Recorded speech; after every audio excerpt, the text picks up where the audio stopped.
தோஷம் சிவன் நஞ்சுண்டதால் வந்த நேரம்.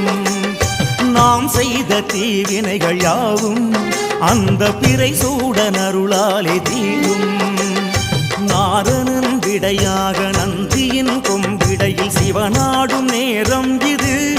சிவன் வரும் சுகமான நேரம் இது.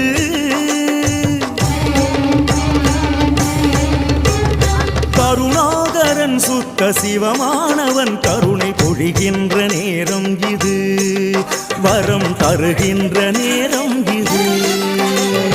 நந்தீஸ்வரா அய நந்தீஸ்வரா காளீஸ்வரா தீர்த்தபாலீஸ்வரா ரிஷபேஸ்வரா சைன காரணீஸ்வரா காளீஸ்வரா குருங்காலீஸ்வரா மல்லீஸ்வரா மயிலை வெள்ளீஸ்வரா.